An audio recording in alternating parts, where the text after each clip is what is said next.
Hi, my name is Benjamin Katz and welcome back to the 48th Ice Cream Review, where today I'm at Brae Ice Cream in Denver, Colorado, trying the two flavors, Triple Death Chocolate and Butter Brickle. Let's get started with the Triple Death Chocolate. This is definitely a assault of chocolate on my mouth. I'm getting the thick chocolatey base ice cream, along with a chocolate syrup that feels a bit corn syrupy, but does have that very much chocolate fudge, chocolate syrup undertones. And then these thick chocolate chips. Honestly, with every bite, you're getting three different kinds of chocolate. The syrupy, sugary kind, the ice cream, soothing, creamy kind, and the crunchy kind. I do like these chocolate chips. Usually I'm not the biggest fan of plain chocolate chips and ice cream, simply because I think they stick on the teeth and they let the chocolate linger too long. But in this case, where the flavor is Triple Death Chocolate, I do feel like having that chocolate linger and having that reminder that you're having a chocolate flavor is important. And there are times when pure chocolate chips are good.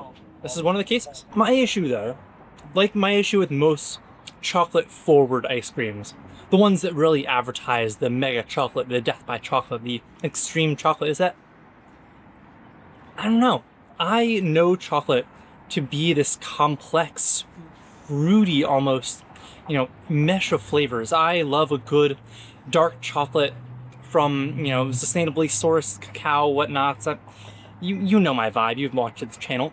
But when I eat these ultimate chocolate ice creams, I feel like I'm just getting that processed cocoa powder.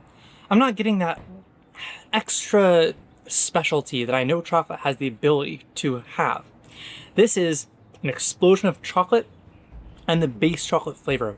Where are the more subtle notes? I'm not getting that. And I think it's okay for flavors like this. They're not advertising, supreme grade chocolate. They're advertising extreme chocolate, and we are getting extreme chocolate. Let's move next to Butter Brickle. I'm excited for this one. I'm always a fan of Butter Brickle when I get it.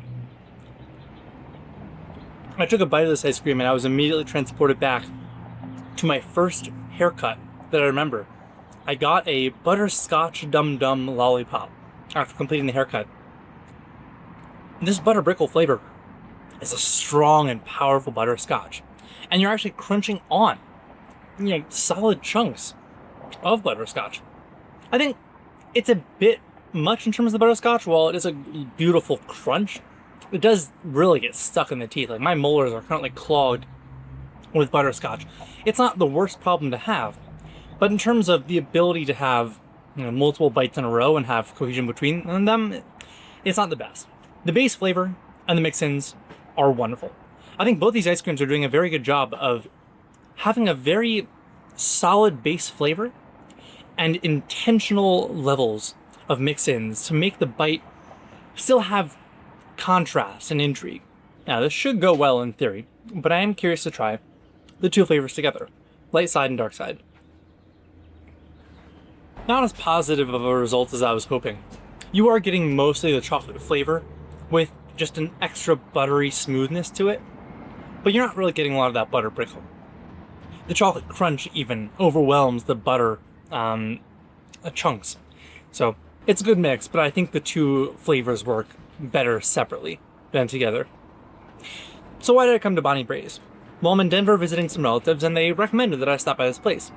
You'll notice that the two flavors that I got are somewhat simple compared to my usual likings, but I thought since these were recommended, I would get the two flavors that the locals enjoy the most.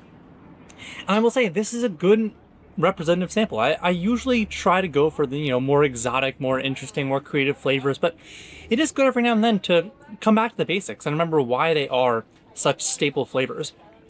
Triple Death Chocolate, Butter Brickle, these flavors you'll find it a lot, or these kinds of flavors, not these specific. You'll always find a ultimate chocolate, you'll always find a buttery kind of flavor, but overall, these flavors are really good.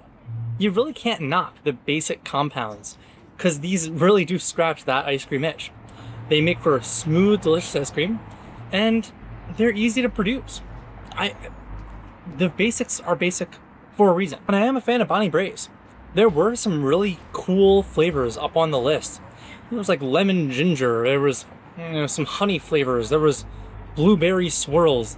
It's not like they didn't have the creativity. They're on kind of a main street in a little suburban area. It's a beautiful place to walk to if you live in the area. And the ice cream prices are good. Split scoop single, it was okay, it was a bit pricey, it was $6.50, but you kind of expect that with a city ice cream shop. Rent prices, labor, and whatnots are all more expensive. $6.50 is kind of par for the course for a city ice cream shop. And they had a great community feel. I really appreciate places like this that serve the local community. And so that brings me to my closing thoughts. Finding Brae's ice cream shop inspired me to try some of the basics and get back to the origins of ice cream. I'm glad I did. For $6.50, a bit pricey but par for the course, I got two delicious flavors and a great community location with a great vibe and good service. Can you ask anything more of that on a lovely, warm Saturday afternoon? I don't think so. If you like this video and want to see more like it, consider subscribing, or go to findfiltsmarketing.com for more on the journey. Thank you.